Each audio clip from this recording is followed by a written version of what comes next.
A mi hermano le asesinaron porque era un luchador popular. La persecución era tenaz. Lo habían matado a palos. Nos jugaron y nos botaron. Eso fue una gran mentira porque nunca hubo una balacera. Es que es irreparable la pérdida, que la vida no se paga con nada. En cada gobierno tenía la esperanza de que me van a apoyar. ¿Por qué llevárselo? ¿Por qué desaparecerlo? No tiene un poco de piedad, yo no entiendo. Pero al menos si hay un poco de justicia, la gente puede ver un castigo.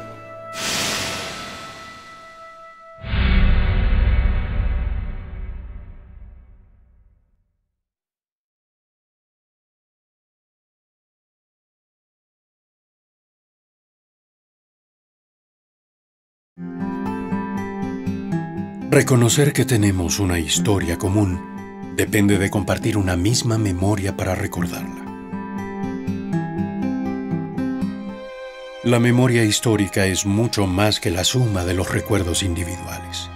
Es la capacidad colectiva para conocer el pasado y, como sociedad, determinar qué es lo que no queremos volver a vivir.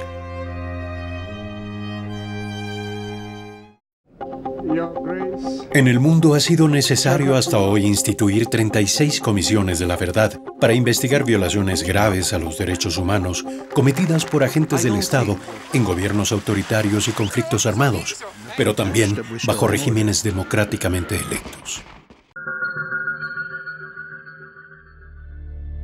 En Ecuador, por décadas, muchas violaciones fueron ignoradas, no solo por los ciudadanos o la opinión pública, sino aún más grave, por el propio sistema de justicia. Investigar esas violaciones e impedir que queden impunes impulsó un inédito proceso de búsqueda de la verdad basado en escuchar y documentar las denuncias voluntarias de víctimas, familiares y testigos de esos delitos.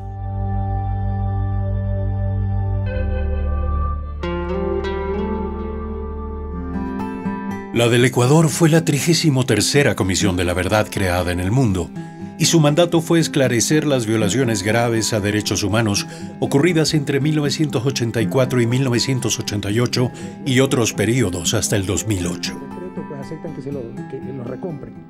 El principal responsable de garantizar derechos es el Estado. Y si el Estado no cumple con esa obligación, se convierte en el principal violador de esos derechos. Entonces, estamos hablando de el cumplimiento de una obligación del Estado que está en los primeros artículos de esta Constitución también como en las anteriores. Una pregunta frecuente es ¿por qué? Cuando policías y militares son víctimas de actos violentos, esos hechos no se catalogan como violaciones a derechos humanos. Por supuesto que policías y militares tienen también derechos, tienen los mismos derechos que cualquier ciudadano común. Lo que hay es que hacer una distinción clara en este momento entre lo que es un delito común de lo que es un delito de Estado. Cuando se produce un delito de Estado, atrás de ese delito está toda la infraestructura, todo el poder que tiene el propio Estado para cometerlo, y por eso es que la doctrina, la legislación nacional, la legislación internacional hacen una distinción, una diferencia entre un delito que es cometido por un ciudadano común de aquel que es cometido por un agente de Estado. Los sobrevivientes de la violencia muestran que las heridas de las violaciones sufridas son tan hondas que permanecen dolorosamente frescas en su memoria.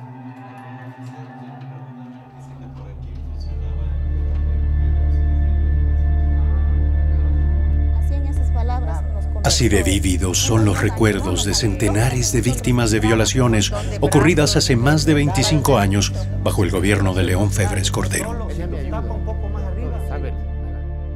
A pesar de la intensidad y frecuencia de esos hechos, solo la desaparición de los jóvenes Carlos Santiago y Pedro Andrés Restrepo Arizmendi, ejemplos de víctimas sin implicación política, suscitó una inédita conciencia pública sobre la connivencia entre poderes políticos e institucionales y los perpetradores de esos delitos. Pero a pesar de esa percepción y de los reclamos de las víctimas y sus familias, por décadas, las denuncias sobre violaciones graves no fueron investigadas ni sancionadas. Esta vez, la memoria de víctimas, familiares y testigos suscitó un intenso proceso de recopilación de indicios documentales, testimoniales y materiales, Y a diferencia de otras comisiones de la verdad en América y el mundo, la de Ecuador no solo hizo un registro de víctimas, sino que avanzó en la verificación de los hechos denunciados. Para calificar los casos de su investigación, la Comisión de la Verdad estableció 3 criterios. Que los delitos se hubiesen producido entre 1984 y 2008. Que existieran firmes indicios de la participación de agentes del Estado. Y que las violaciones correspondieran a delitos graves contra los derechos humanos predeterminados. Privación ilegal de la libertad, tortura, violencia sexual, desaparición forzada, atentado contra el derecho a la vida y ejecución extrajudicial. La Comisión de la Verdad investigó con plenas autonomía e independencia y el mayor respaldo para desclasificar documentos reservados y reconocer instalaciones policiales y militares. Equipos de abogados, psicólogos y sociólogos recibieron más de 600 testimonios en las oficinas de la Comisión y en decenas de viajes a provincias. Hechos y versiones que se intentó verificar examinando otras fuentes, archivos públicos e informes de prensa. Solo en documentos desclasificados se catalogó 281.000 folios. Las indagaciones llegaron a la identificación física por parte de muchas víctimas e informantes calificados de los lugares donde se produjeron detenciones ilegales y torturas, y a experticias forenses para cotejar informes oficiales. Las verificaciones se completaron con las convocatorias públicas a policías y militares en servicio activo y pasivo y a funcionarios civiles presuntamente implicados con diversos grados de responsabilidad en los casos investigados. Se llamó a 294 personas, de las que concurrieron 64 y 25 respondieron por escrito. Esas declaraciones provocaron nuevas diligencias y verificaciones antes del cierre de los expedientes. Y toda la información se sintetizó en el informe final de la Comisión de la Verdad, un documento de más de 2.400 páginas que, además de relatos pormenorizados sobre cada caso, incluyó estudios jurídicos, políticos o psicosociales.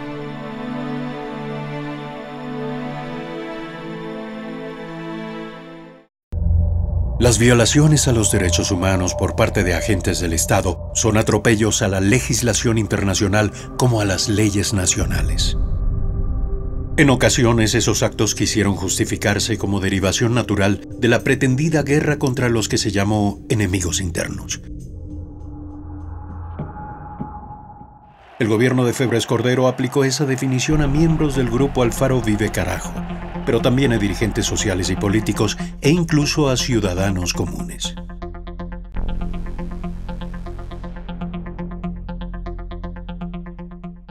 Hasta 1985 las Fuerzas Armadas eran las únicas encargadas de los servicios de inteligencia, pero por influencia de las doctrinas de seguridad nacional y con el apoyo del gobierno de Washington, la policía se convirtió en fuerza represiva auxiliar del aparato militar para prácticas de contrainsurgencia, inteligencia, seguimiento, infiltración, hostigamiento y guerra psicosocial.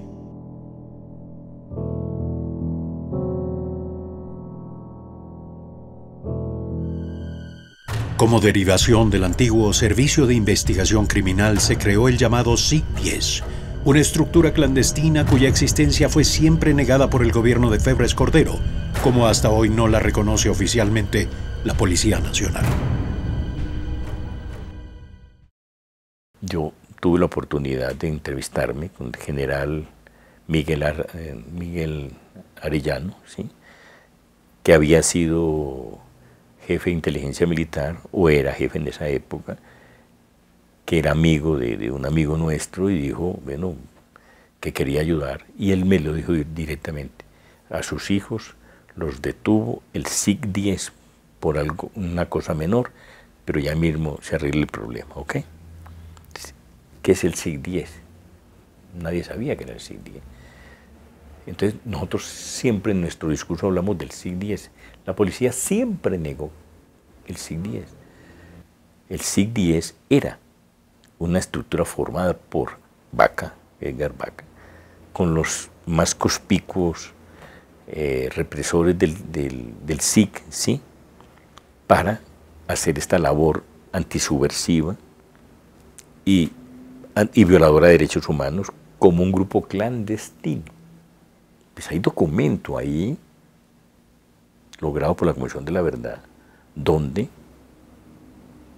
hay un memorándum dirigido a Edgar Vaca como jefe del SIC-10. ¿Okay? La violencia sistemática contra diversos grupos ciudadanos auspició una no declarada limpieza social contra presuntos delincuentes, prostitutas, homosexuales y mendigos, considerados indeseables por sus autores. Fue tan dura esa época, ¿no? Nos investigaban, nos llevaban, en ese tiempo funcionaba el SIG, nos llevaban a investigarnos, que declaremos quién estaba conspirando contra el gobierno. Y yo veía a mis compañeras más adultas, más fuertes, porque había en ese tiempo unas compañeras súper altas, bien puestas, ¿no? Les cogían y les ponían corriente, ponían en una tina, una lavacara de agua, conectaban los cables y allí les obligaban a meter los pies, les cogían y les metían los pies allí. O cuando querían investigar robos que ha habido, robos que no podían solucionar la policía, les ponían también corriente aquí en los senos. Ya, los ponían así los cables pelados, se los ponían a las compañeras en los senos. Pero toda la violencia institucionalizada buscó justificación en la persecución a la más radical oposición política al gobierno, el grupo insurgente Alfaro Vive Carajo, fundado en febrero de 1983, y en menor medida al grupo Montoneras Patria Libre. Porque si una mínima porción, ínfima porción, la porción podrida de la ciudadanía, tiene que caer abatida, tendrá que caer abatida.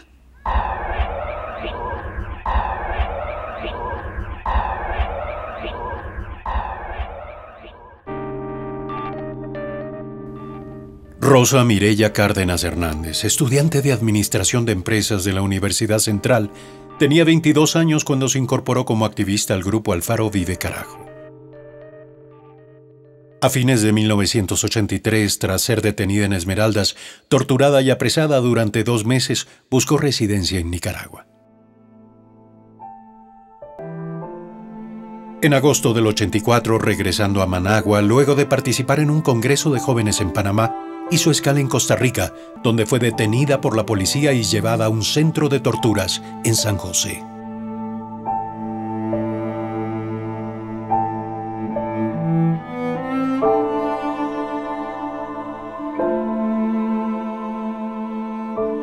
Quien estuvo al frente dirigiendo la tortura fue una persona que tenía acento gringo. Y yo esto siempre lo denuncié. Yo sí creía que fue la CIA la que a mí me torturó en Costa Rica. 25 años después, Mireya Cárdenas buscó en Costa Rica evidencias de su detención, que le significó 7 días de abusos y vejaciones. La prueba de la complicidad del gobierno de San José es la carta con que la Dirección de Inteligencia costarricense entregó a la embajada ecuatoriana los papeles que le fueron incautados, en las mismas fechas en que ella estaba siendo martirizada. Después, ilegal y clandestinamente, fue deportada al Ecuador. Yo le había pedido que me envíen a Nicaragua y que yo tenía el pasaje, que no había cometido absolutamente nada en Costa Rica. Sin embargo, no hicieron caso omiso de mis peticiones. Me hicieron firmar un papel de consentimiento que me traían acá al Ecuador y me pusieron en un vuelo comercial, con custodia, claro.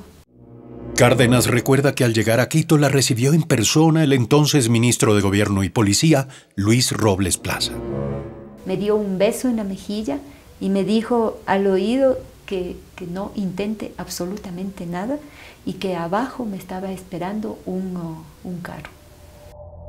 Fue llevada a las oficinas de seguridad política donde la examinó un médico para seguir aplicándole interrogatorios y torturas. Encapuchada y acusada de traición a la patria, según dijeron sus captores, Fue conducida a las afueras de Quito y encerrada en una celda subterránea de 2 metros por 1, un infiernillo del que solo salía para nuevos interrogatorios y torturas. Estoy completamente segura que esa de ahí fue la celda en la que yo estuve.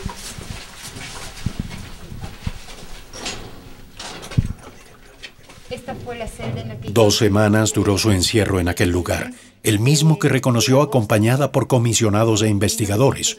Los sótanos a punto de ser clausurados de un edificio en el Batallón de Inteligencia Militar de Conocoto.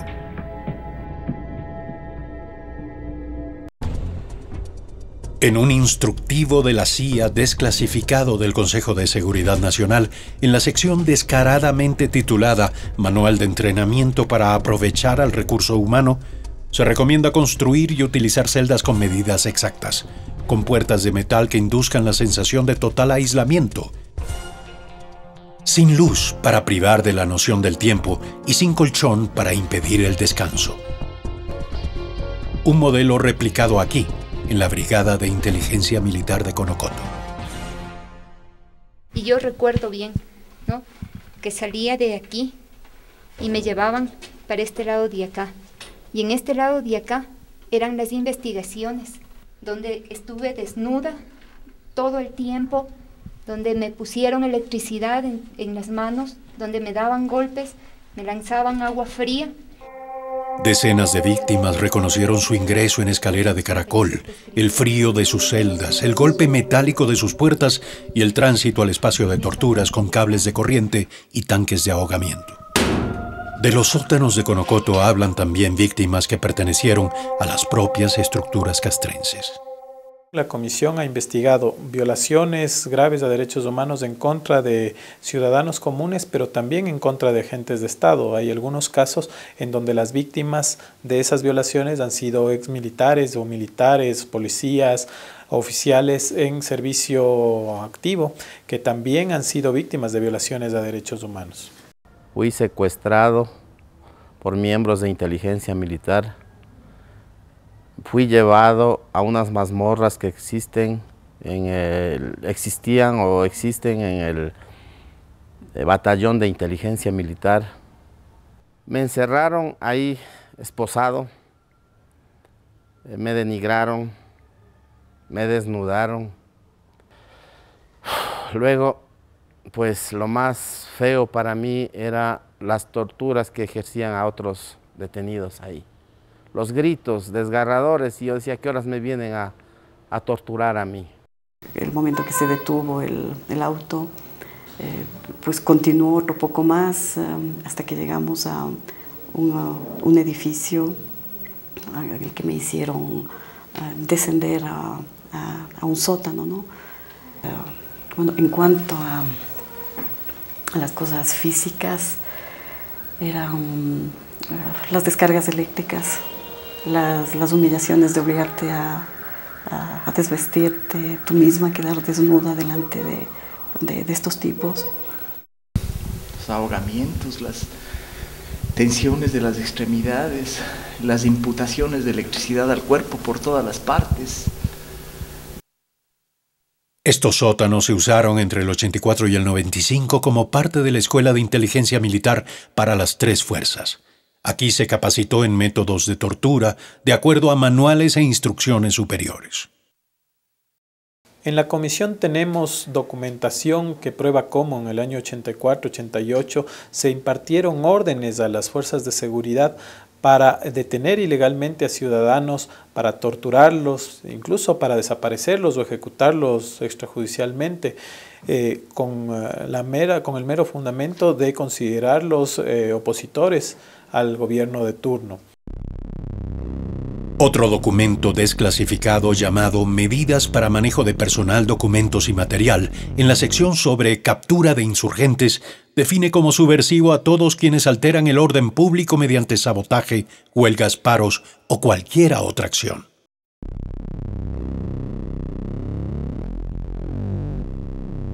Autoriza a que cualquier miembro de Fuerzas Armadas detenga a los que llama personal insurgente nacional o extranjero y dispone que los interrogatorios los realicen los que califica como especialistas, autorizando a todo efectivo a tomar medidas de hecho contra quienes resistan su captura. El 28 de agosto de 1984, después de firmar una confesión bajo tortura, Rosa Mireya Cárdenas fue llevada al penal García Moreno. Allí recibió un ramo de rosas con un mensaje de puño y letra de León Febres Cordero, deseándole pronta recuperación e invitándole a confesar. Si alguien ha cometido un delito o una infracción, somos los primeros en decir esa persona tiene que responder por sus actos. Todos tenemos que responder por nuestros actos.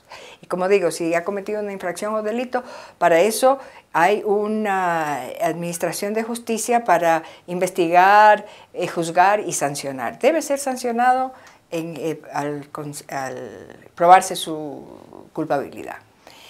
Pero el que haya cometido una infracción o delito no le da a nadie el derecho, entre comillas, de masacrarlo ni matarlo. Es decir, un delito no se corrige con otro delito. Entre 1984 y 88, la Comisión de la Verdad contabilizó 311 víctimas que equivalen al 68% de todas las registradas en los 25 años investigados. Casi 7 de cada 10 se produjeron bajo el gobierno de León Febres Cordero.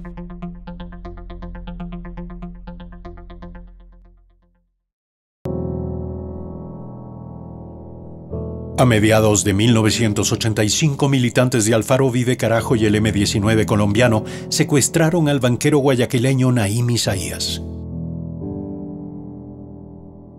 En conexión con este caso, tras un enfrentamiento con las autoridades, resultaron heridos los militantes de Alfaro Vive Alfonso Benavides y Juan Carlos Acosta. Aunque fueron detenidos vivos, ambos murieron en manos de la policía. Mi madre pudo estar con él y en el relato de mi madre consta expresamente que cuando salió mi hermano para entrevistarse con ella, él dijo que lo dejen ya en paz, porque era la 8ª vez que lo habían sacado para estarlo investigando. Él estaba herido. Mi madre pudo presenciar que estaba muy golpeado. El 29 de agosto, cuando nos comunicaron que había fallecido, cuando lo asesinaron, yo personalmente retiré el cadáver de la morgue y mi hermano tenía hematomas en todas partes, tenía golpes en todo lugar, lo habían realmente matado a palos. Otro miembro de la organización, Patricio Vaquerizo, detenido en la Alborada junto a otros militantes, pudo identificar a algunos personajes que asistieron a su tortura. Gustavo Lemus, asesor de seguridad del presidente Febres Cordero, Carlos Pareja, secretario particular del presidente, y Roberto Isaías Dazum, sobrino del banquero secuestrado. En la misma situación estuvo Juan Cubi, al ser sacado de un edificio en el cuartel Modelo de Guayaquil, por una abertura en la capucha que le cubría el rostro, pudo reconocer a quienes observaron sus torturas. Yo salgo por esta puerta, ¿sí? Y enseguida estaba la escalera, que es una escalera pegada a la pared. Entonces, a lo que yo llego acá al descanso antes de entrar, me doy la vuelta. Y ahí sí tenía una visión panorámica total. Y me doy la vuelta y estaban saliendo de la oficina, Febres Cordero, Marcela Niado, Nebot y otro que después yo le reconozco, que yo ese rato no sabía que es Charlie Pareja. El 2 de septiembre de 1985, tras un tenso cerco policial, pese a los intentos de mediación y a la disposición de los captores a negociar, la orden presidencial fue terminante. Atacar la vivienda con un poder de fuego que no dejó dudas sobre la determinación de exterminar a sus ocupantes. Nadie, ni el banquero secuestrado, sobrevivió. El primer mandatario manifestó enfáticamente: yo, León Febres Cordero, tomé la decisión de incursionar. incursionar a través de la acción de un grupo altamente especializado y sofisticado de nuestras Fuerzas Armadas antiterroristas. Por distintas evidencias se asume que esas muertes no fueron casuales. Un informe de inteligencia militar desclasificado, rectificado a mano por alguna jerarquía, denuncia el afán de borrar la expresión de que los ocupantes de la casa fueron eliminados, introduciendo la matizada frase de que fallecieron en el intento de rescate.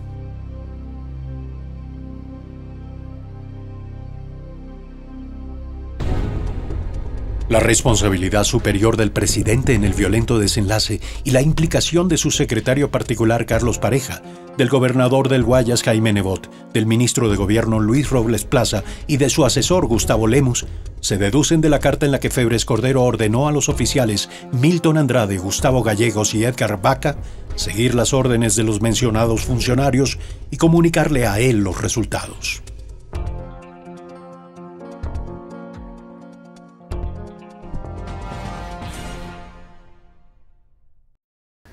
El señor Juan Isaías, con lágrimas en sus ojos, me dijo que en la ciudad de Quito, en su oficina,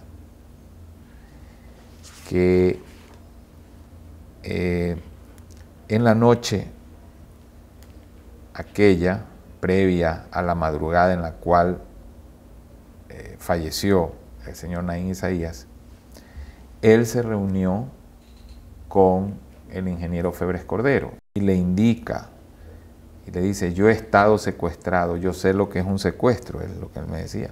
La vida pende de un hilo, no se la puede arriesgar. Nosotros queremos negociar.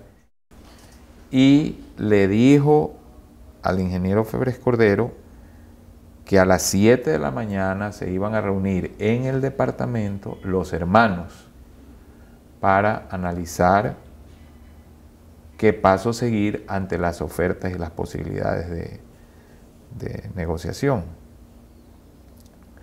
Febres Cordero le aseguró y le dijo: Juan, no te preocupes, que yo voy a esperar.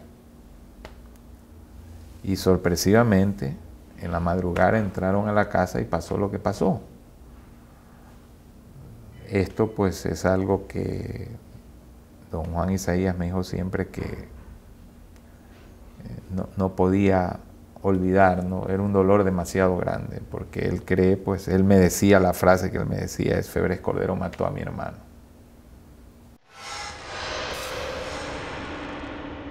Desde entonces, con más fuerza, subversión y terrorismo fueron invocados para fortalecer y crear estructuras encubiertas y justificar un comportamiento militar y policial más cercano al terrorismo de Estado que a la ley.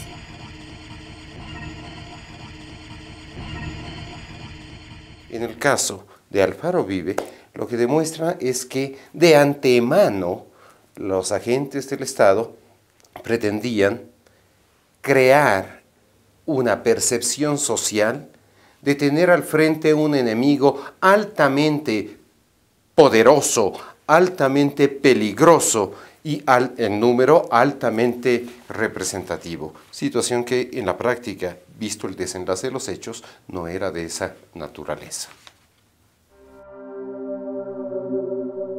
Arbitrariedad y violencia de policías y militares, actuando por encima de la Constitución y la ley, les llevaron a juzgar quiénes merecían respeto a sus derechos y quiénes no. En esas condiciones, una violación frecuente fue al derecho a la libertad, que solo puede ser reducido por expresa orden judicial.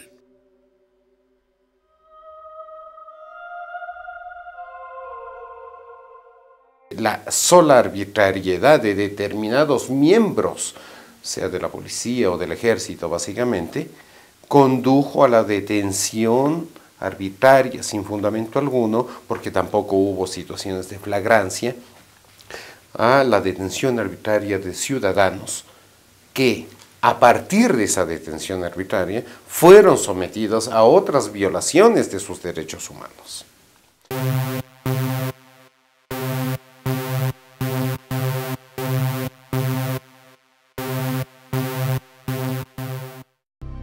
Numerosas detenciones ilegales derivaron en torturas, homicidios o desapariciones forzadas, como la que sufrió Luis Vaca, apresado en noviembre de 1985 en Esmeraldas junto a Susana Cajas y Javier Jarrín.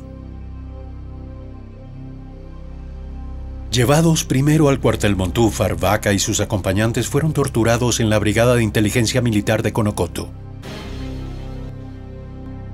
A los 15 días, Cajas y Jarrín fueron abandonados en un descampado donde la policía los detuvo oficialmente.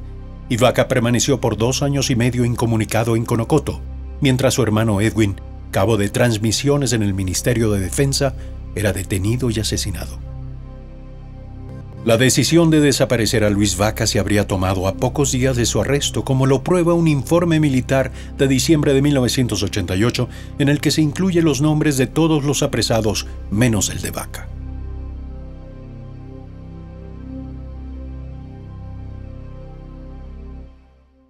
No sé qué pensarían hacer, pero me quedé ahí.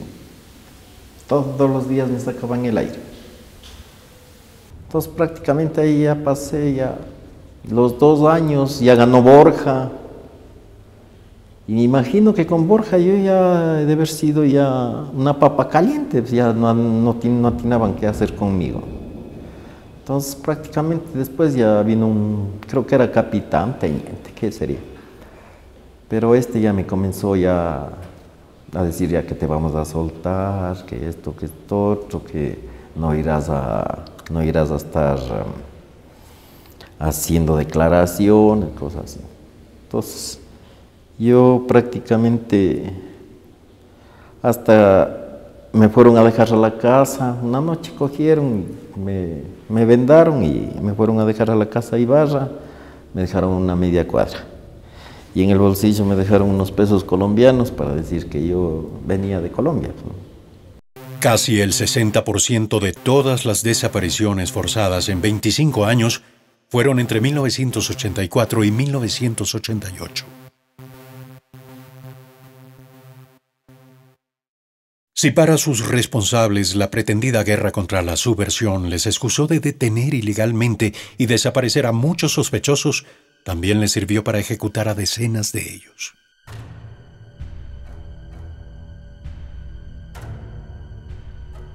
La Comisión de la Verdad determinó premeditación en las muertes de al menos 12 miembros de Alfaro Vive Carajo entre 1984 y 1988, cuando gobierno y policía pretendieron atribuirlas a supuestos enfrentamientos. Fueron los casos, entre otros, de Fausto Basantes, Ricardo Merino y Arturo Jarrín. La ley es clara. Los agentes de Estado no pueden hacer uso de sus armas, no pueden hacer uso de violencia, de la fuerza, sino solamente bajo legítima defensa o en respuesta a una agresión armada, y siempre tratando de hacerlo progresivamente, hacer un uso progresivo de esa fuerza. No se puede ejecutar extrajudicialmente a nadie. Entre los documentos desclasificados de la UIS, uno es revelador. Una lista con el título de ABC fallecidos, y junto a la hilera de nombres una operación de resta que da cuenta de los asesinados y de los que presumiblemente aún faltaba eliminar. Fausto Basantes, por ejemplo, ejecutado en Quito en enero de 1986, fue emboscado en la Avenida de la Prensa cuando esperaba a otro militante de Alfaro Vive, Fernando Flores Palomino, que estaba colaborando con la policía. Con horas de anticipación, la policía advirtió a los vecinos que se produciría un tiroteo, que luego pretendió presentar como un enfrentamiento inesperado.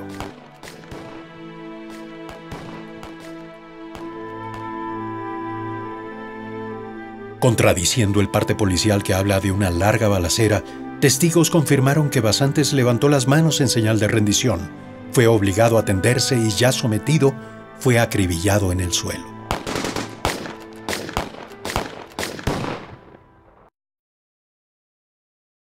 No existe absolutamente ninguna intención de detenerle, no, absolutamente nada. A Fausto realmente le acribillan ahí, le ejecutan y su cuerpo es partido en dos. Fausto tiene la costura aquí adelante y tiene la costura en la espalda. del rafagazo que le dan. Son más de 40 tiros los que Fausto tenía en su cuerpo.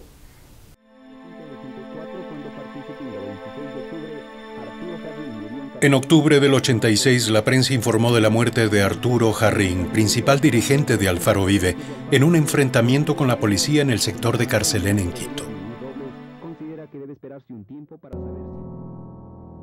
El parte elaborado esa noche por un cabo de policía estaba lleno de inconsistencias según el fiscal de Pichincha.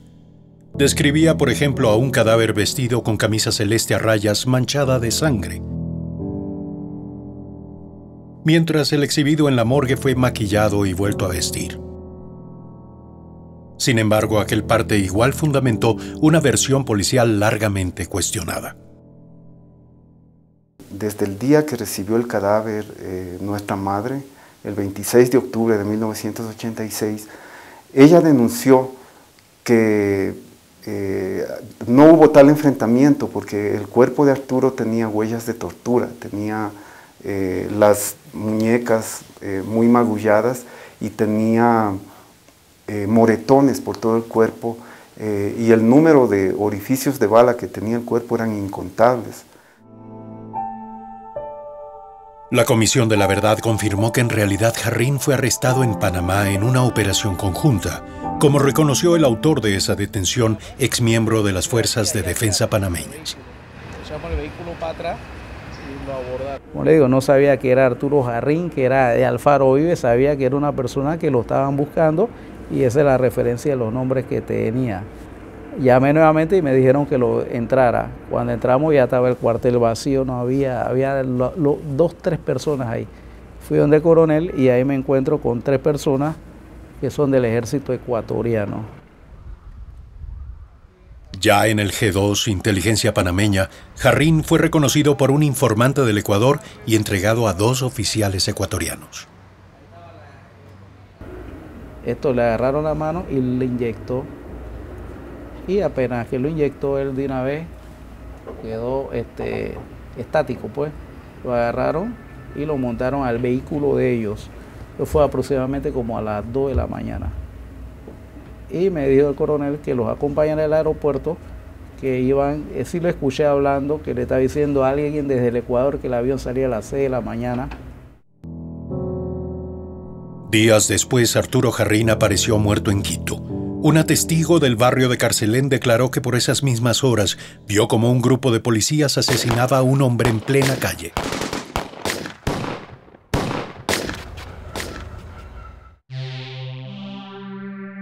Febres Cordero negó siempre que en este y en otros casos hubiese cometido alguna ilegalidad y rechazó que su régimen persiguiera a ciudadanos más allá de sus fronteras con la ayuda de gobiernos extranjeros.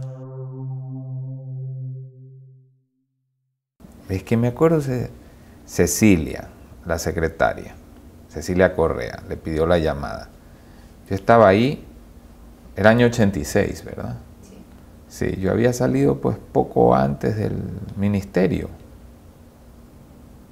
Entonces yo estaba ahí, me estaba preguntando, entonces todavía pues me pedía mucha opinión sobre las cuestiones del presupuesto, de esto, del otro, porque había dejado a un subsecretario mío, Domingo Cordobés, de ministro. Y él quiso que yo siguiera, yo me fui poco a poco abriendo, cuando me fui dando cuenta de las cosas, abriéndome, hasta que terminé como terminé. Pero ese día coincidió que yo estaba ahí. Entonces, Cecilia, llámeme al general Noriega. 3 minutos después, en la desesperación de él, fumando como siempre, Cecilia, desahuévese, le gritó. Sí, me acuerdo. Ya. O sea, la vinculación con Noriega existió, yo la escuché y le dijo lo que le envió a Miguel Orellana, lo que él le pida, se lo estoy pidiendo yo. Esa es la frase que yo escuché. Después de pocos días, Abdalá estuvo preso. Y seguramente le habrá pedido otras cosas, pues, ¿no? ¿Cuándo fue lo de Jarrín? En efecto, ambos casos, el de la detención y tortura de Abdalá Bucaram y la detención de Arturo Jarrín, se produjeron con días de distancia en el mismo octubre de 1986. Otra ejecución extrajudicial fue la de Ricardo Merino. Sobre esa muerte ocurrida en Cuenca en junio de 1986, el agente policial Hugo España, quien estuvo implicado en el caso Restrepo, escribió en su libro El Testigo.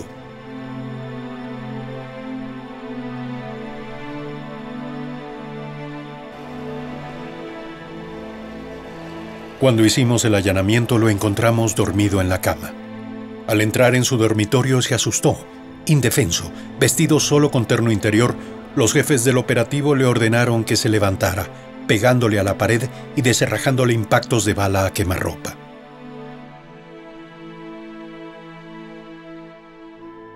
Ahí estaba Ricardo con un tiro absolutamente evidente y cierto en la frente y otro en el pecho. Para luego decirnos que saliésemos al patio, que comenzásemos a disparar como locos a las paredes, techos y puerta, para hacer creer que fue un enfrentamiento o una balacera. La versión oficial de que Merino recibió a tiros a la policía fue desvirtuada por vecinos y testigos. A mi hermano le asesinaron cuando estaba solo, durmiendo a la madrugada. Tenía malas sus rodillas y por tanto no podía movilizarse fácilmente y lo hicieron con un inmenso operativo de tipos con camuflaje negro y tapados los rostros, que fueron vistos por testigos del mismo barrio. Tenía golpes en su cuerpo porque primero le detuvieron, digamos, a la fuerza. Tenía golpes en su quijada y en su abdomen. Y le asesinaron con 3 tiros a quemarropa, 1 en el cráneo y 2 al corazón.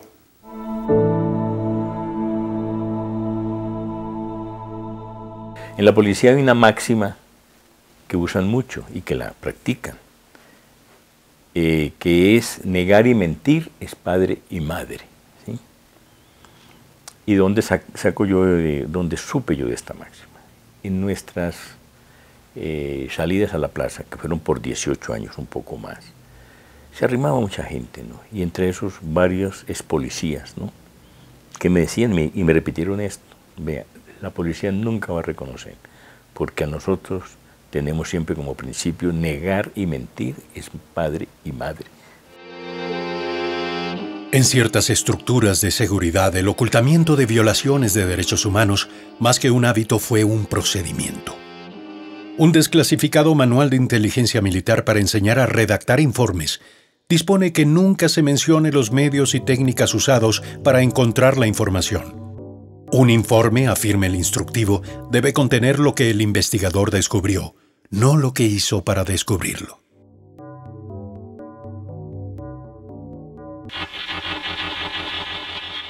Un caso manifiesto de adulteración de los hechos fue el de las fotografías de los cadáveres de 3 militantes de Alfaro Vive, Ahmed Vázquez, Marcelo Saravia y María Lindao, tras el violento asalto policial a una casa del barrio Altamira de Quito en septiembre del 86.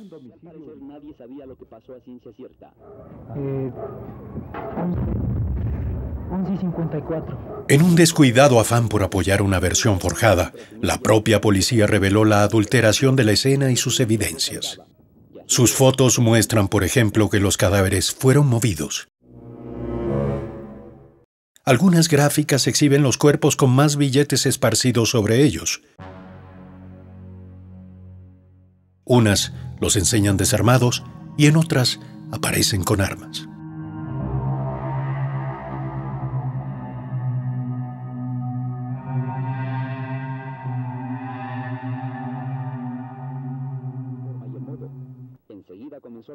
En aquella operación falleció el capitán de policía Galo Miño. La versión policial aseguró que lo mataron los sitiados militantes de Alfaro Vive. Sin embargo, un informe de inteligencia militar aseguró que por la orientación del disparo, este no salió de la casa sitiada y que la ojiva no correspondía a las armas encontradas en el interior.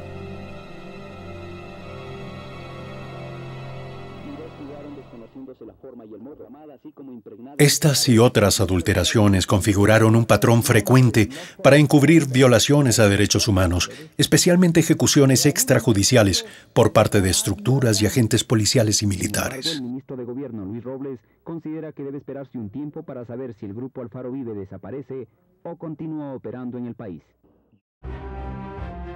Pero no todas las ejecuciones extrajudiciales eliminaron a opositores políticos.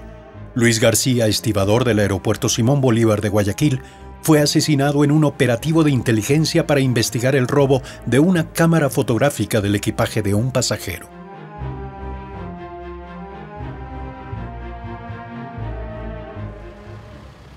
García y una docena de trabajadores de la Asociación de Servicios Aeroportuarios, ASA, fueron sometidos a terribles torturas en la base de la Fuerza Aérea en Guayaquil. La tortura fue totalmente terrible. Le dieron, lo guindaron a los testes, le dieron cables eléctricos. Lo metieron a la piscina amarrado a la mano y los pies, ahogándolo dentro de la piscina, dentro de la institución armada, dentro de la Fuerza Aérea Ecuatoriana. Cuando el cadáver de Luis García era analizado en el Instituto de Ciencias Forenses, su cráneo fue robado, permitiendo que los jueces militares califiquen su muerte como no intencional y eximan a los responsables.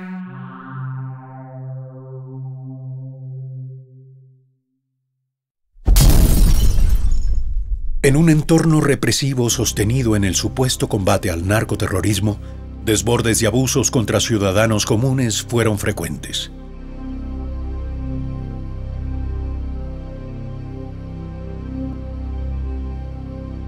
Aún deduciendo a los militantes de Alfaro Vive y a los comandos de Taura, el régimen de Febres Cordero sigue siendo el de más numerosas y frecuentes violaciones graves a los derechos humanos.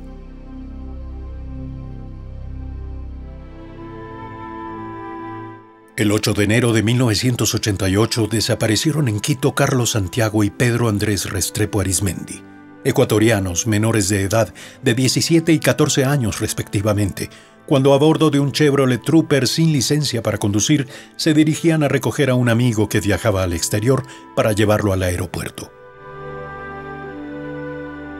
Jamás llegaron a su destino.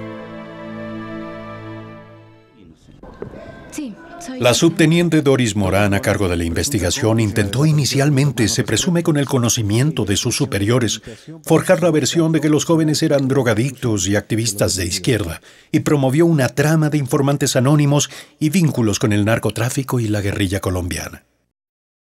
El Estado también fue cómplice para el encubrimiento del crimen atroz de mis hijos, ¿no? Y no contentos con esto, empezaron la campaña típica de la policía, que es difamar a la familia, ¿no?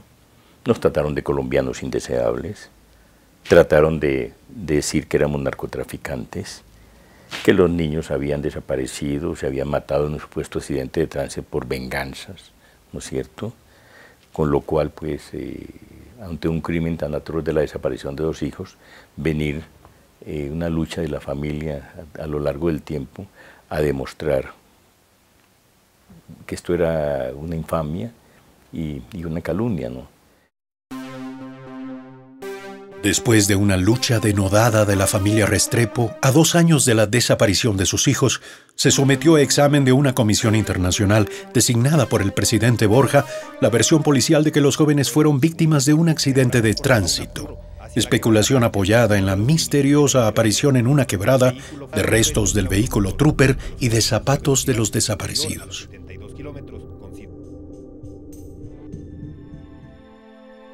Tras un año de trabajo, la Comisión Internacional concluyó que los hermanos desaparecieron en manos de la policía, igual que lo hizo la Corte Suprema en noviembre del 94, que condenó a 16 años al sargento Guillermo Llerena y al cabo Camilo Vadillo por tortura y asesinato. A 8 años al coronel Trajano Barrionuevo, al teniente Juan Sosa y a la subteniente Doris Morán por complicidad. Y a 2 años al general Gilberto Molina y al agente Hugo España por encubrimiento. 10 años después, el Estado ecuatoriano reconoció ante la Corte Interamericana de Derechos Humanos que el de los hermanos Restrepo fue un crimen de Estado. A 2 décadas de la desaparición de los jóvenes y tras la infructuosa búsqueda de sus restos en la laguna de Yambo, otro agente policial responsabilizó del crimen a los ex policías Edgar Fraga, Libardo Gudiño y Jorge Medrano, denuncia que está siendo investigada por la Fiscalía.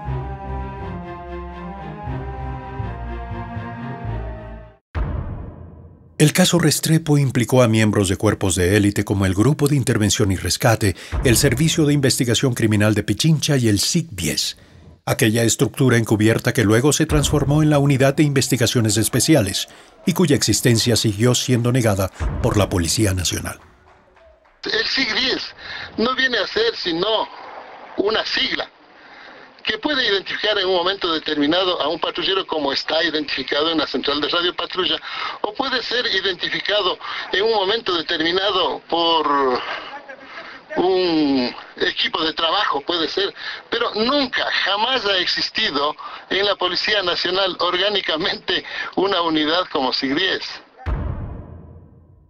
Pero numerosas evidencias denuncian lo contrario, como el acta desclasificada de una reunión de los servicios de seguridad de la Policía Nacional, en que se menciona al entonces mayor Edgar Vaca como jefe del SIC-10. En la misma acta se ordena a todas las dependencias que oculten en sus partes que los detenidos de Alfaro Vive pasarán a manos del SIC-10. El SIC-10 y la UIS, así como la Compañía Contrainteligencia Quito, el Grupo Especial de Inteligencia Militar y el Servicio de Inteligencia Naval en las Fuerzas Armadas, actuaron no solo contra grupos insurgentes, sino contra organizaciones sociales y de derechos humanos consideradas peligrosas para la seguridad interna. El uso de seudónimos, de centros clandestinos de detención y tortura, de casas de seguridad, son procedimientos para encubrir actos ilegales y no dejar huella de sus autores. En el 80% de los casos, la Comisión de la Verdad señaló 460 presuntos implicados. El 50% son miembros activos y pasivos de la Policía Nacional, el 28% miembros de las Fuerzas Armadas, el 10% autoridades civiles de varios gobiernos, el 6% funcionarios o exfuncionarios judiciales y el 6% restante agentes de estados extranjeros. El informe de la Comisión de la Verdad registra presuntos implicados en 5 y más violaciones graves de derechos humanos, como los exoficiales de policía Trajano Barrionuevo, Milton Andrade, Enrique Ojeda y Jaime Nevares. Pero los de mayor número de implicaciones, 14 y 10 respectivamente, son los generales de policía en servicio pasivo Olger Santana y Edgar Vaca. La policía tiene que estar al servicio de la paz interna a través de instrumentos y de procedimientos que susciten la confianza del pueblo ecuatoriano, de que ellos realmente están en defensa de los derechos de la persona y no que constituir un peligro para los derechos de la persona. Y en cuanto a las Fuerzas Armadas, ciertamente, yo creo que el Ecuador, desgraciadamente, se abusa del uso de las Fuerzas Armadas para destinarle a oficios que no son de su competencia, casi de suplantación de la Policía Nacional. La tortura es una forma deliberada y cruel de amedrentamiento que no solo ha afectado a sospechosos directos, sino también a sus amigos o familiares, a quienes casualmente estuvieron en un lugar bajo vigilancia, a quienes tenían algún parecido con un perseguido o eran parte de grupos discriminados. 365 personas, más del 80% de las víctimas, sufrieron tortura y en promedio cada víctima padeció más de 5 formas de martirio. La Comisión de la Verdad identificó más de 25 procedimientos de tortura, como golpes con y sin objetos, amenazas y simulacros de muerte, violencia sexual, electricidad en el cuerpo, quemaduras, colgamientos y estiramientos, y hasta castigos utilizando animales.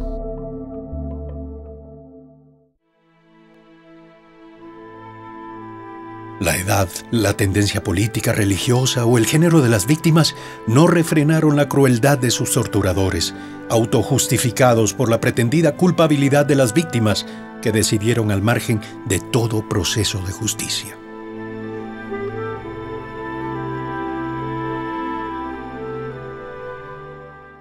Yo pregunté, ¿y por qué me detienen? Dice, somos de la Interpol. Entonces me cogieron presa. Y me dijeron, ni se te ocurra moverte, ni escaparte, dice, porque Nebot está muy enojado contigo. Dice, quiere que te la llevemos viva o muerta. Así me dijeron. Me ponían una pistola ahí en el cerebro, me decían que me iban a matar. Me metían bolsas me metían la cabeza en bolsas hasta que me provocaban asfixia. Me acuerdo de que me hacían cosas con los dedos, que yo no sé qué es porque no lo veía, pero era insoportable el dolor. Es como si me sacaran el dedo y después me lo volvieran a colocar, era un dolor insoportable. ¿Y qué cosas más? Pues en el servicio, por ejemplo, cuando me llevaban al servicio, que era horroroso, en el servicio me violaron varias veces por la parte de la vagina y por la parte del ano, que tuve hemorragias, y hoy en día es el día que... Bueno, pues hoy es el día que no puedo ir al servicio normalmente, ¿no? Porque tengo que introducirme el dedo para poder defecar. Porque si no, esos músculos no me responden normalmente, ¿no? Bueno, ¿qué más? Vino un médico porque tenía todas las insignias, la vestimenta, pero yo dudo que haya sido del mismo hospital, porque posteriormente los médicos tuvieron, el mismo personal, una actitud muy diferente, distinta. Él sí vino, me chequeó con el estetoscopio, me revisó la presión arterial y les decía, no, está en perfecto estado, pueden interrogarlo. Y él se quedó a mi lado, entonces comenzaron los interrogatorios, golpes suaves al inicio sobre las heridas. Yo tengo 2 disparos, el uno está a la altura del corazón y el otro está más acá arriba. Entonces sobre estos 2 empezaron a manipular sus dedos y era un dolor insoportable. Inmediatamente el médico volvía a chequearme, decía, no, si resiste, denle. Y seguían ellos interrogándome ahí en base a golpes, en base a descargas de un aparato que tenían portátil que colocaban. Entonces eso te producía dolor intenso, terriblemente, porque solo lo ubicaban a partir de las heridas. Me parece que la tortura ahí no trata de eliminar solamente, trata de bloquear, de aniquilar psicológicamente hablando, pero además responde a una forma de construir un sistema de represión que involucra aniquilar también ciertos valores en el torturador. O sea, una persona que va y agrede violentamente a otra es que algo ya en su estructura fue construido, formado de tal manera que esa persona actúa automática o planificadamente para aniquilar a otro. Entre 1984 y 88 fue recurrente el uso de efectivos militares para perseguir e investigar a población civil, como en el llamado caso Sabanilla, ocurrido en Loja en agosto del 86, cuando un contingente del ejército detuvo en Celica a 35 jóvenes que asistían a un campamento de la Federación de Estudiantes Secundarios, bajo la sospecha de realizar actividades subversivas. Durante el periodo 84-88 fue frecuente que los militares participaran en el control interno del país, realizaran detenciones, privaciones ilegales de libertad, trasladaran a los ciudadanos a sus instalaciones, a los cuarteles, los sometieran a tratos crueles e inhumanos, todo este tipo de conductas de por sí ilegales, para luego, después de unos días, ponerlos a consideración de las autoridades competentes, llevarlos a la Administración de Justicia, pero mantenerlos durante un tiempo en la absoluta clandestinidad y violando la ley. En el cuartel de la Brigada de Infantería número 7 Loja, comandada por el general José Gallardo Román, 23 de los jóvenes fueron hacinados en un recinto de 3 metros cuadrados. Esto se calentaba brutalmente y las heces, que como que uno se defecábamos, orinábamos aquí, entonces comenzaban los compañeros a desmayarse. Y con ese cable me golpeaban a mí, ¿no? Me golpeaban por la espalda. Flagelados, golpeados con puños y a puntapiés, sometidos a descargas eléctricas, desvestidos y fotografiados desnudos, colgados de los genitales, se les obligó a firmar declaraciones en las que aseguraban no haber sido torturados. Que me dieron un golpe, yo caí en ese rincón ahí, en esa parte. Después de 36 horas encapuchados, los jóvenes fueron llevados a la cárcel de Loja y solo 3 días más tarde el general Gallardo notificó al Ministerio Fiscal, insistiendo en las acusaciones de subversión. Se dijo que entre los elementos decomisados había nitroglicerina y algunas otras sustancias. Los elementos, los análisis químicos que habían hecho por disposición de las autoridades a los elementos decomisados terminaron demostrando que simplemente eran vino, vinagre, harinas, que no tenían ninguna condición de armamento ni cosa por el estilo. Al final no hubo juicio ni culpables, ni las víctimas pudieron demandar un debido proceso. Hacia la mitad del gobierno de Febres Cordero, junto al cada vez más frecuente control militar sobre población civil, fue visible la implicación de altos oficiales en el entorno político del mandatario, que no tardó en provocar fricciones en el frente militar. En febrero del 86, el comandante de la Fuerza Aérea, Frank Vargas Pasos, acusó al ministro de Defensa, general Luis Piñeiros, de corrupción en la compra de un avión Fokker para la empresa TAMI. Un mes más tarde, aduciendo que su denuncia no había sido escuchada, Vargas se tomó por algunas horas la base aérea de Manta y, trasladado a la capital, nuevamente se sublevó en la base aérea de Quito con el apoyo de aerotécnicos de la FAE. A estos señores, el pueblo debe detenerlos para que estén en igual condiciones conmigo. Al día siguiente, bajo estado de emergencia y censura de prensa, tras un fulminante ataque del ejército que dejó 4 muertos y 7 heridos, víctimas también reconocidas por la Comisión de la Verdad, Vargas fue capturado.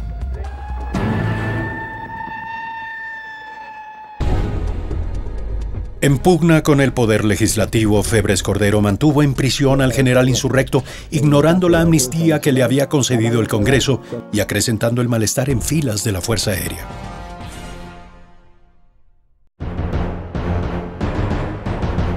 Hasta que en enero del 87, a casi un año del levantamiento de Manta, en la base aérea de Taura, fuerzas de élite conocidas como comandos organizaron una revuelta contra Febres Cordero. Secuestraron al presidente y a su comitiva, demandando amnistía para el general Vargas. Negociando con el vicepresidente Blasco Peñerrera, los comandos pactaron la liberación del presidente a cambio de la del general Vargas. Febres Cordero se comprometió a no tomar represalias contra sus captores.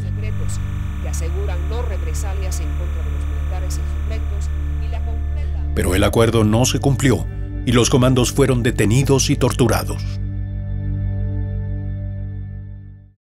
Encapuchados y tirados en el Hércules como coger sacos de arroz, así, uno encima de otro. En el vuelo de Taura a Quito hubo de todo, golpe de todo. Abrieron la rampa, como era en el Hércules, abrieron la rampa como para uno, cuando uno va a saltar, iba a saltar, ¿verdad? Abrieron la rampa y lo cogían al compañero Peña. Él es el colorado y bien zambito. Y como en la noticia decía el presidente nombraba al Sambo Colorado, ellos confundían, creían que él era el Sambo Colorado.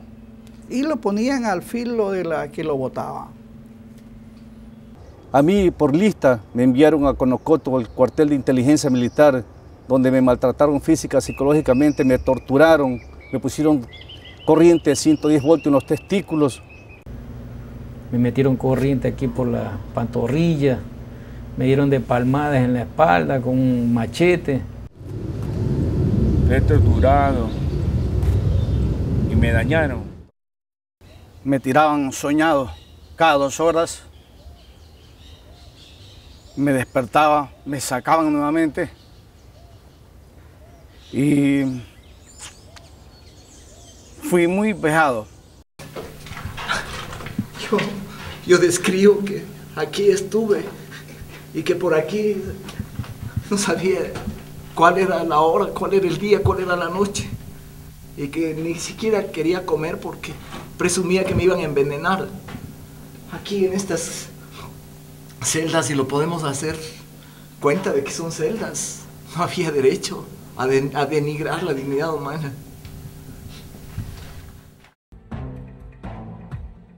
Un consejo de guerra que no les reconoció elementales garantías procesales aplicó a los comandos penas de entre 6 meses y 16 años. Y en el penal García Moreno se prolongaron las torturas sobre la mayoría de ellos a manos de fuerzas de élite militares y policiales.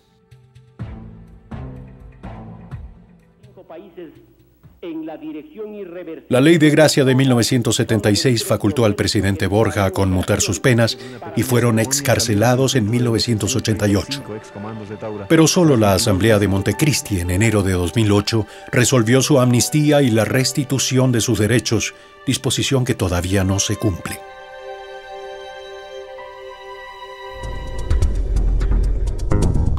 Más allá de que una rebelión es un serio delito para las leyes civiles y militares, las torturas de los comandos de Taura fueron violaciones graves de derechos humanos y se consideran delitos imprescriptibles, como otros analizados por la Comisión de la Verdad.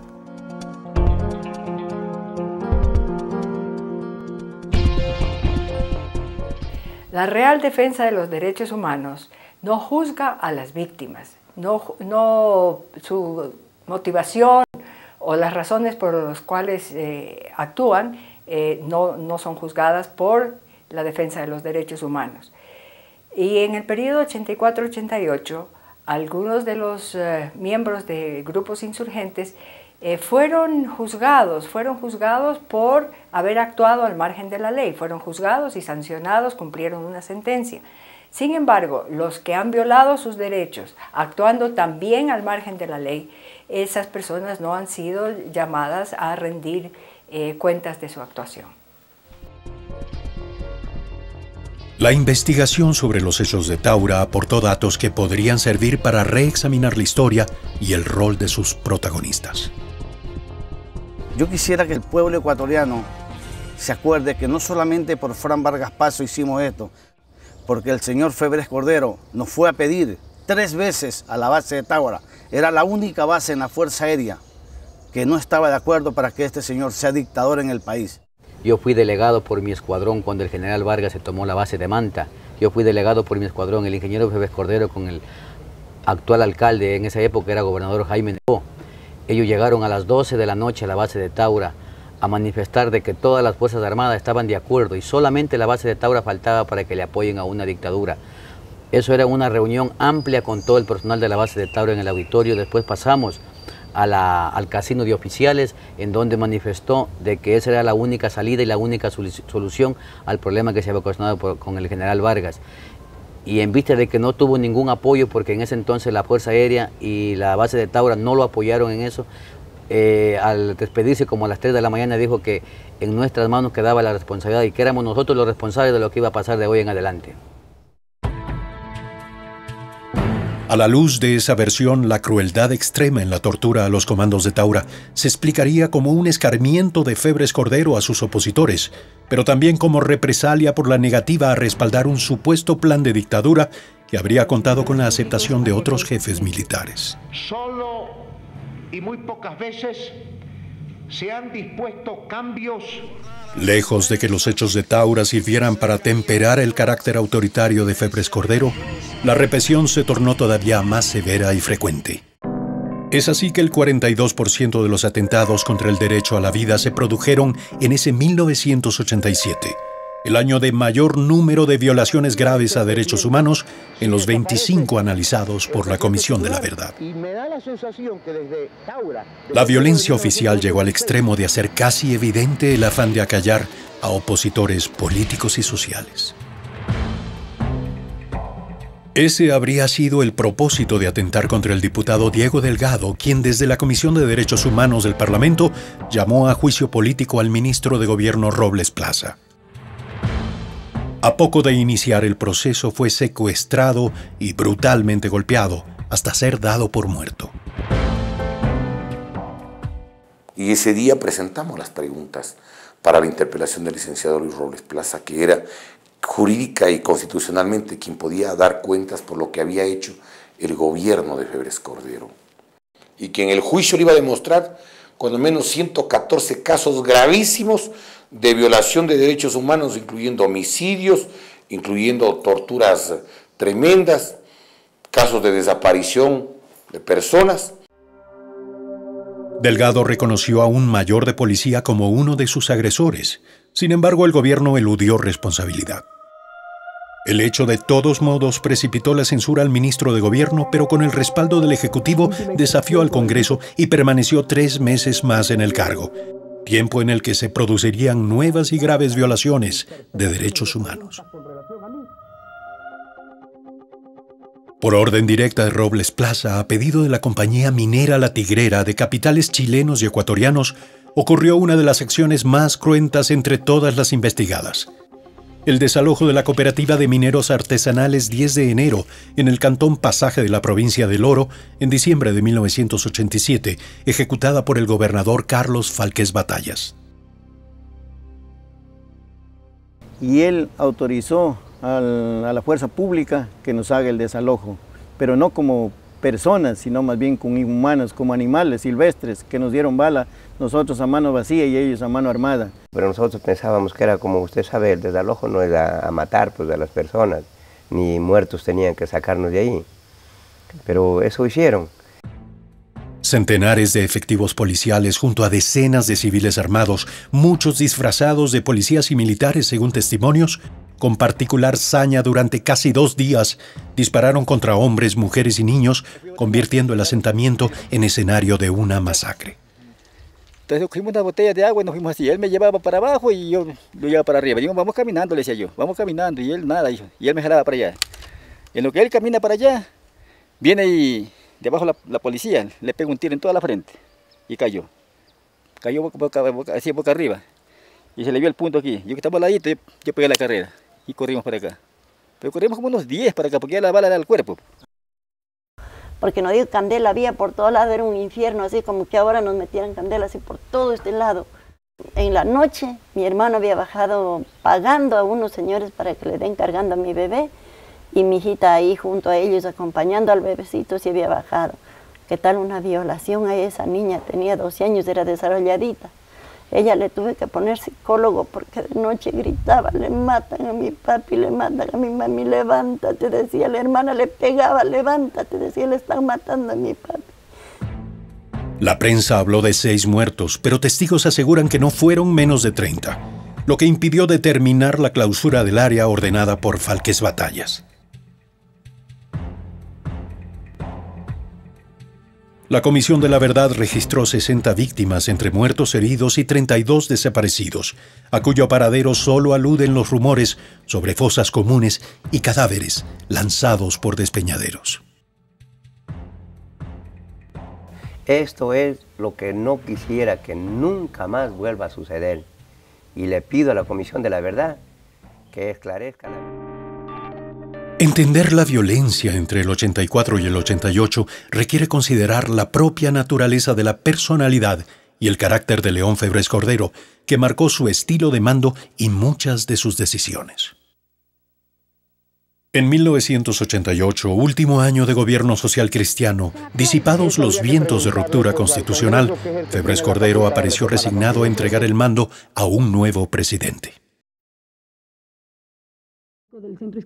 Sin embargo, cuando faltaban pocas semanas para esa transición, Febres Cordero reunió a sus asesores económicos y les preguntó qué consecuencias traería para la economía una fuerte inyección de dinero en la masa circulante.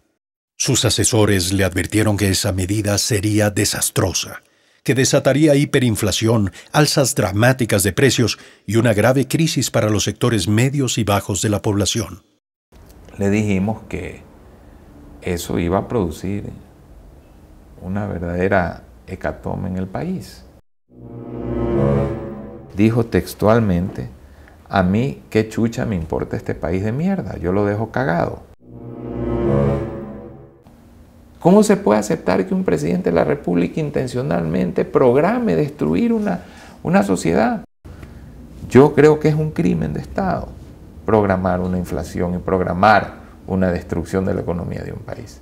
Eso es un crimen de Estado, como lo es perseguir ciudadanos. En torno a las violaciones de derechos humanos en el gobierno de Febres Cordero, se tejió una red de encubrimiento en algunas estructuras militares y policiales. Un ejemplo es la compleja trama de delitos que comenzó en 1985, cuando Carlos Real, teniente de Infantería de Marina en la base de Balao en Esmeraldas, habría recibido el soplo sobre un contrabando de armas dirigido a Jaime Toral Zalamea, quien trabajaba para Febres Cordero. Por instrucción de su superior, el subcomandante Vicente Grijalva, Real informó de ese contrabando a la inteligencia naval, desatando sin saberlo una insólita cadena de muertes. La primera fue la del teniente Arturo Sotomayor, asesinado en la guardia nocturna que cumplía en reemplazo del propio Real. Los asesinos, que presuntamente querían matar a Real para evitar que se divulgue el denunciado contrabando, liquidaron a Sotomayor cuando éste los habría reconocido como miembros de la Armada.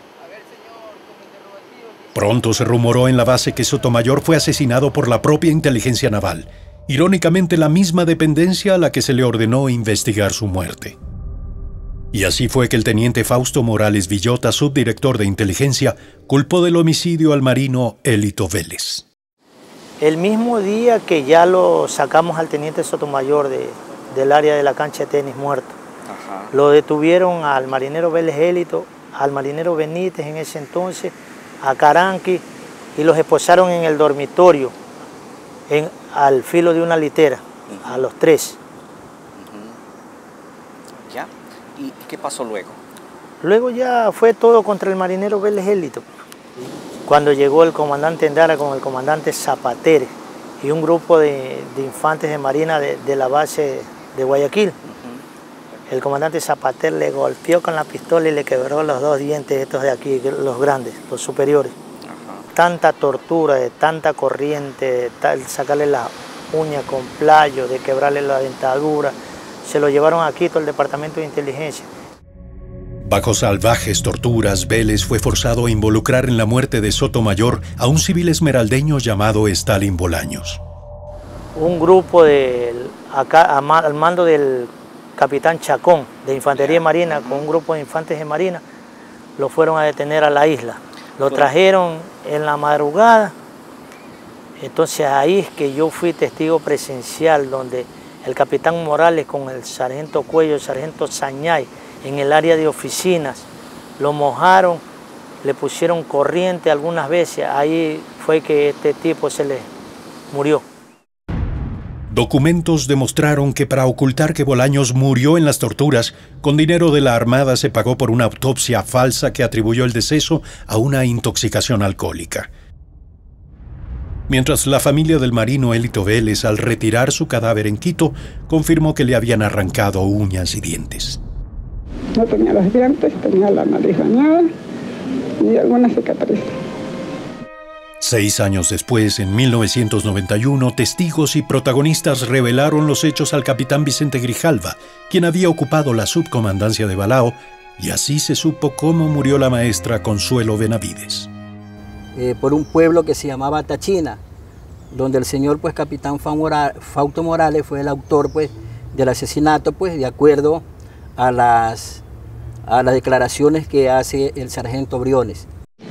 Era una oscuridad absoluta y después del lapso de algún tiempo se escuchan detonaciones de disparos. Después de un momento regresa el jeep con los ocupantes del empleado civil y el teniente Fausto Morales. Nos ordena, sin la mujer, nos ordena embarcarnos y nos dirigimos a Esmeraldas. Después me enteré que era la profesora Consuelo Benavides. Todos los testimonios imputaron a Fausto Morales Villota la autoría intelectual y material de las muertes de Elito Vélez, Stalin Bolaños y Consuelo Benavides. Pero inexplicablemente, aún sabiendo de las inculpaciones contra Morales Villota, los mandos de la Armada le mantuvieron en la inteligencia naval y desde allí persiguió al capitán Vicente Grijalva y 10 tripulantes que por ese hostigamiento fueron ilegalmente separados de la Armada. Nosotros estamos conscientes de que nos están siguiendo. De tal manera que a mí ya se me han metido a mi casa 2 veces, se me han llevado toda la información, se me llevaron hasta la computadora, el disco duro. A los abogados que me defendieron también se le han metido a su oficina, también les han robado.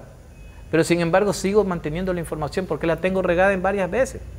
Y si me pasa algo, también tengo dicho quiénes son los responsables de mi muerte en caso que me llegue a pasar a mí o a mi familia algún crimen por el supuesto accidente, como murieron todas estas personas por supuestos accidentes que no ocurrieron nunca. Fueron crímenes organizados. Además de los homicidios de Elito Vélez, Stalin Bolaños y Consuelo Benavides, en 1992 fue asesinado el sargento Walter Prías, quien fuera hombre de confianza de Morales Villota, así como testigo y denunciante de la muerte de Benavides. Un año después murió Eduardo Monroy, agente de inteligencia que elaboró informes falsos por pedido de Morales Villota para perseguir al capitán Grijalva y a otros testigos. En 1994 murió el sargento Germán Proaño, también testigo de los hechos. En 2005 murió el capitán Osvaldo Campaña, quien había capturado a Consuelo Benavides. El sargento Freddy Chávez, quien atestiguó contra Morales Villota y fue torturado por inteligencia naval, debió huir del país, como también lo hicieron bajo amenazas los sargentos Hugo Moreno y José Choes. El sargento Florencio Briones, testigo del asesinato de Consuelo Benavides, por constantes amenazas debió ocultar a su familia. El sargento Juan Zimbala y su esposa fueron víctimas de atentados. Y el domicilio de Luis Velasco, testigo del asesinato de Stalin Bolaños, fue avaliado y su familia vive bajo amenazas. En 1995, ya públicamente denunciado Morales Villota como autor de la muerte de Consuelo Benavides, los mandos se vieron forzados a ordenar su detención. El inculpado se presentó en la zona naval de Guayaquil y pistola en mano amenazó al comandante general cuando un escolta le hirió de un disparo en el hombro. El momento en que se le conmina la detención, él saca su arma amenazante y expresa: preso nunca. El ministro de Defensa, José Gallardo, prometió poner al detenido a órdenes de la Corte Suprema de Justicia. Él, si en 3 meses no aclara su situación, es separado de las Fuerzas Armadas y quedará bajo la jurisdicción de la Corte Suprema en donde está el juicio. Pero luego el mismo ministro Gallardo, ignorando la orden de detención emitida por la Fiscalía, dispuso que el imputado sea procesado por la justicia militar, lo que nunca ocurrió porque fugó de una dependencia ubicada al frente del propio Ministerio de Defensa. Jamás fue procesado ni por los delitos previos ni por haber desertado de la Armada. Después de esconderse por algún tiempo, Morales Villota reapareció en el país, donde ninguna autoridad lo reclama.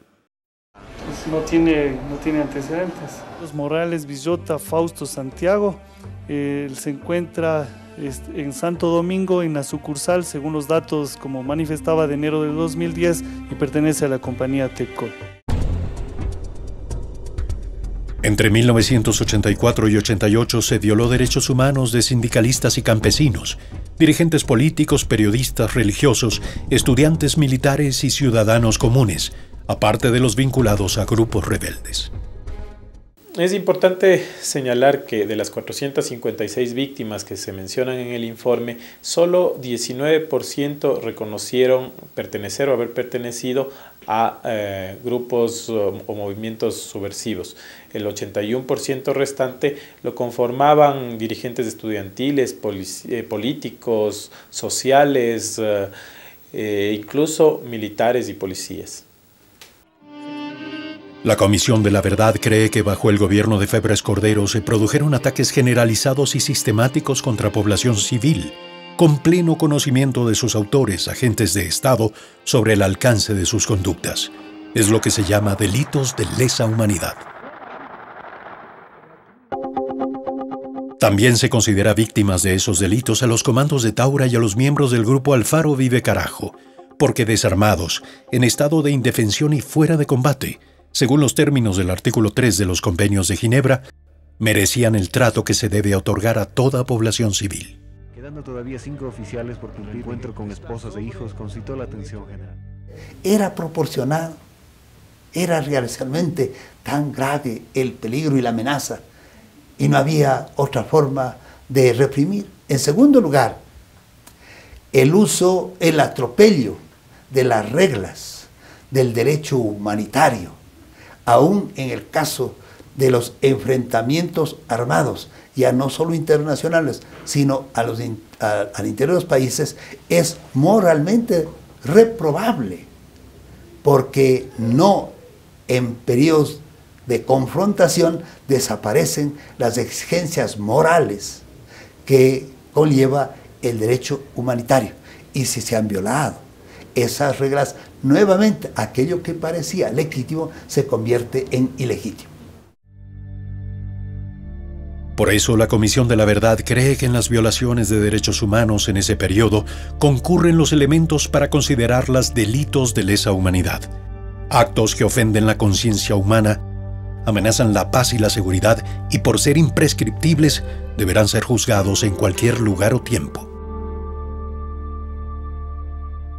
Un delito de lesa humanidad se constituye por una persecución sistemática y generalizada a un grupo de la sociedad. Y esto es lo que vimos en el periodo 84-88, que fue una orden desde arriba, desde el más alto nivel de persecución a grupos de la sociedad civil.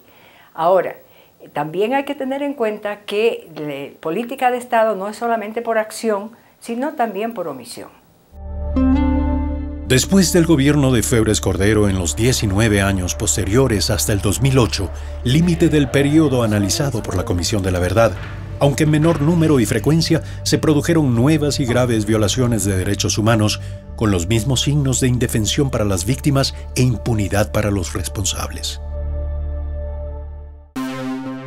De acuerdo a testimonios de agentes de inteligencia, se presume que las mismas estructuras fueron responsables de la desaparición del escritor Gustavo Garzón en noviembre de 1990. La vida de una persona no tiene compensación. Y lo que podía haber hecho en estos ya 19 años de desaparición, creo que no hay compensación que valga. Lo único es justicia y saber qué es lo que pasó. Se repitieron las detenciones ilegales de civiles por efectivos militares, como en 1998 en Sucumbíos con 5 colonos, hermanos de una misma familia, que sin justificación fueron sometidos a las más brutales torturas en el batallón de Selva 56 Tungurahua. Me decían que declare, que me halle culpable de algo. Yo les digo, no hallo de qué culparme, pues. Ahí sí nos volvieron a poner vuelta a gas, nos metían a tanques de agua, nos pusieron descargas eléctricas, como ya antes lo dije, y por último cogieron a sacarme el cuero de los glúteos.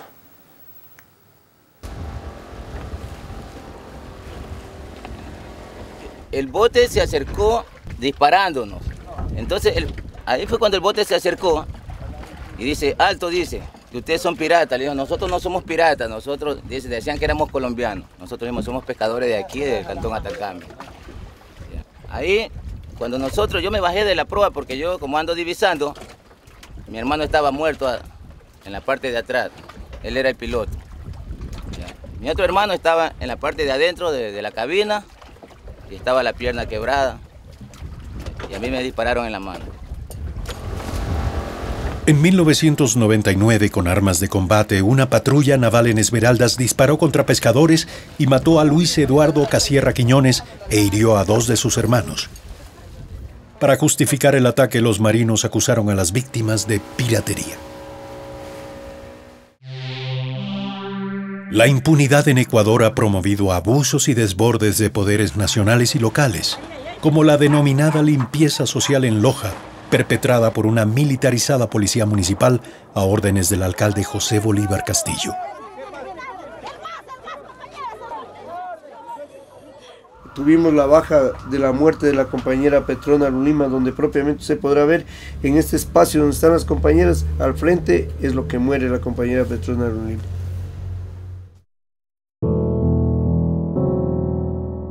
En 2003, connivencia, impunidad e indefensión se combinaron en el caso Fibeca. Para frustrar un supuesto asalto a una farmacia en La Alborada, al norte de Guayaquil, a las 7 de la mañana de un 19 de noviembre, un operativo policial dejó 8 muertos. Según la policía, todos eran delincuentes que cayeron disparando a los agentes, pero criminalística reveló que allí nunca se produjo un intercambio de disparos y que los muertos, con 4, 6 y hasta 8 impactos, fueron ejecutados por la espalda o en el suelo. Una de las víctimas del pastor evangélico Carlos Germán Andrade, que compraba pañales para su hijo, fue rematado con un disparo en la nuca. Junto al cadáver de Guime Lisandro Córdoba, empleado de la farmacia, se plantó una granada.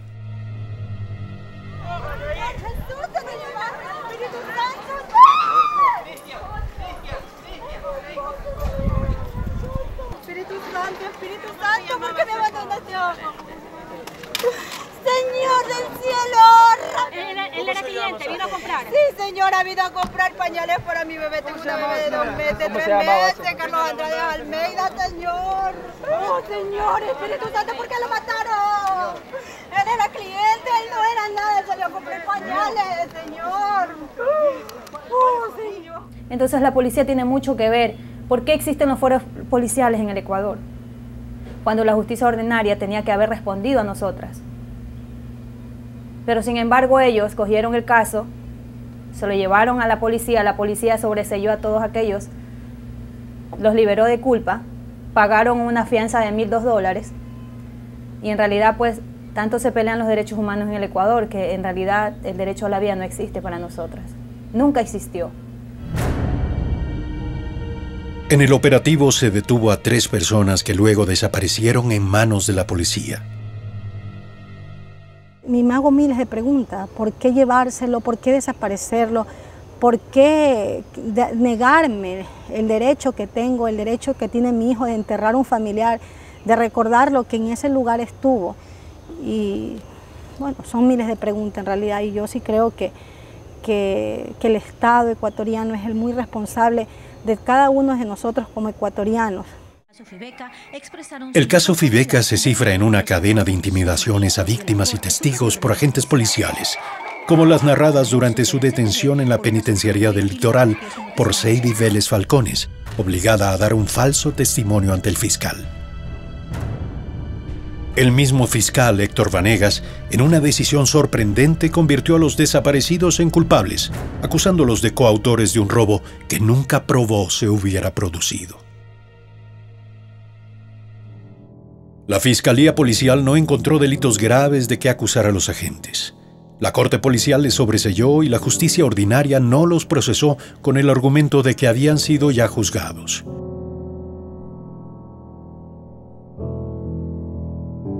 Hasta hoy las víctimas no consiguen ni justicia ni reparación.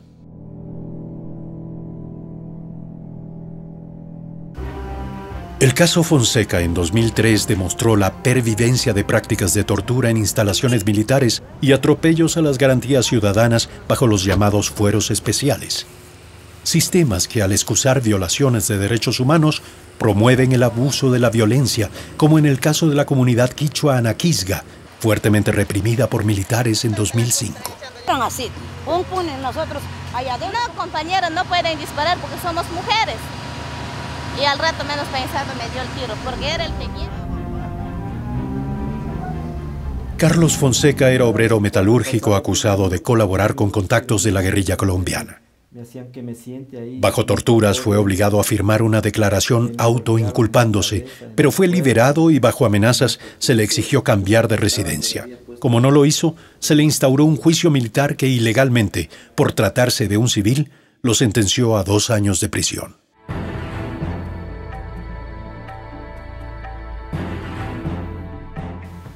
Aspiro que la forma más adecuada para la reparación sea con castigos ejemplares hacia quienes atropellaron los derechos humanos.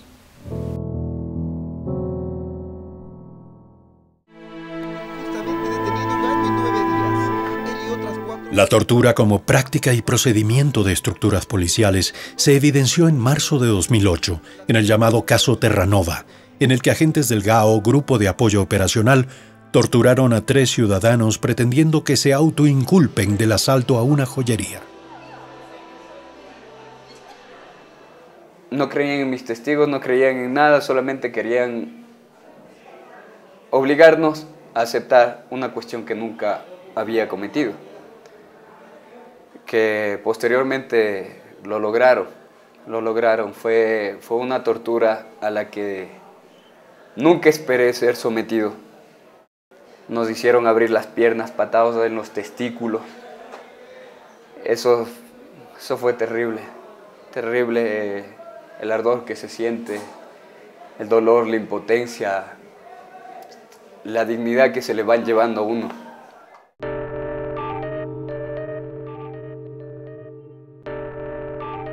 Amenazas contra víctimas, investigaciones a cargo de los mismos organismos denunciados, parcialidad y connivencia de jueces y fiscales, un malentendido espíritu de cuerpo, pobres resultados en el juzgamiento de violadores de derechos humanos, una cadena de aberraciones que configuran el flagelo de la impunidad.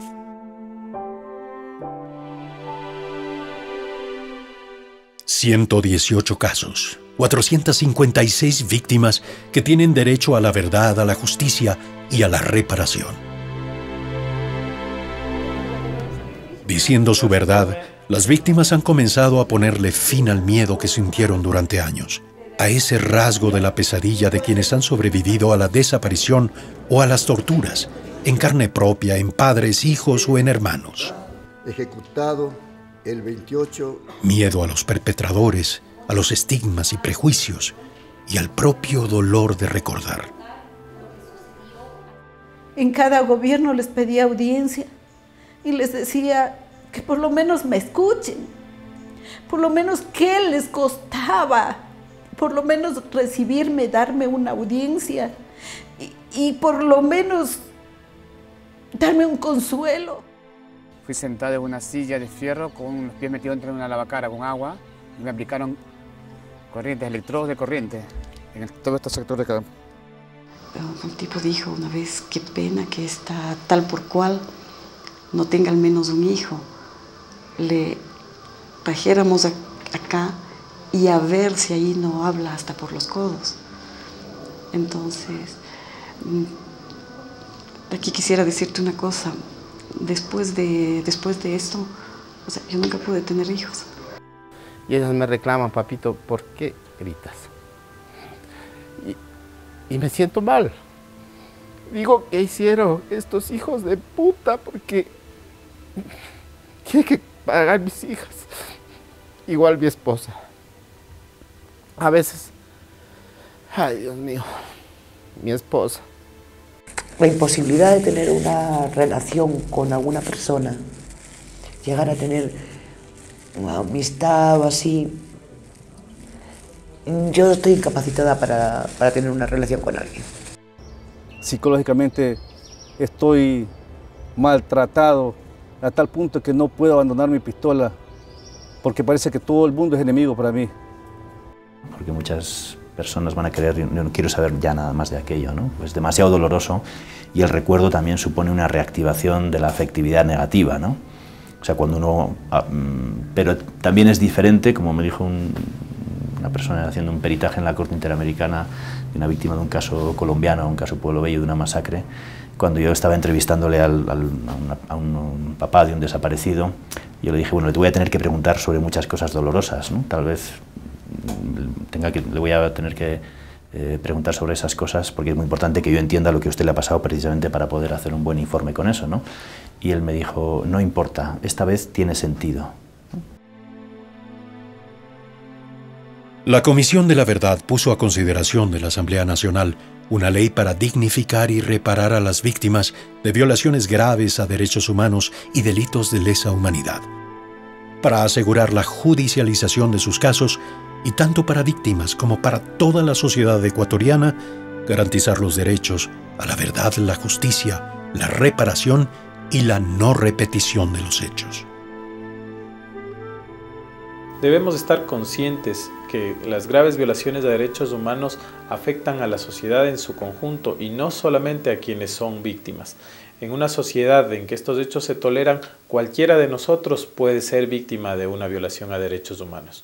Por ello, con la presentación del informe quedan una serie de retos a la sociedad, por un lado, para vigilar que todas las recomendaciones que se hacen en el informe se implementen, y sobre todo en el Estado y sus instituciones, en el sistema de justicia, para que efectivamente se llegue a obtener justicia y reparación para quienes han sido víctimas de estas violaciones.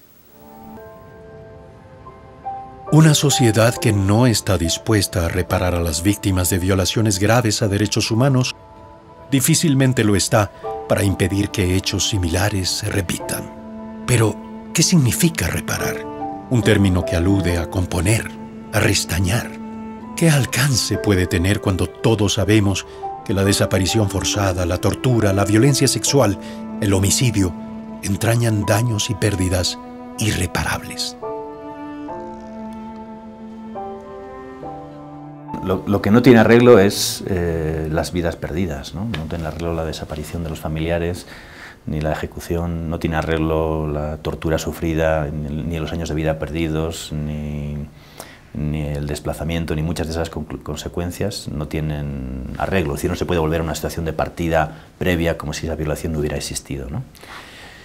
Eso no significa que no haya que hacer muchas cosas, como decía antes, para restituir los derechos de las víctimas y para ayudar a las víctimas a ponerse en una posición activa en un proceso de reconstrucción personal y colectivo, ¿no? Creo que no hay que tener una visión victimista de la víctima, ¿no? En el sentido de que la víctima es un ser pasivo, un objeto de la destrucción, ¿no? Este es el caso del Estado, las fuerzas de seguridad.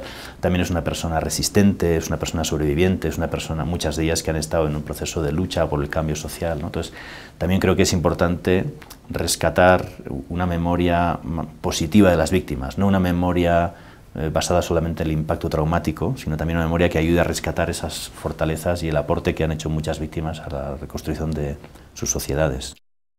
Lo único que yo quiero es que esta gente reconozca que cometieron un error, públicamente reconozca que cometieron un error conmigo y pidan disculpas. Que paguen por todo lo que nos hicieron. Que por lo menos digan que en esta comunidad esto ha pasado. Tiene que haber justicia para los pobres también, no solo para los poderosos, gamonales, oligarcas. Para tener reparación, para mí básicamente son dos cosas.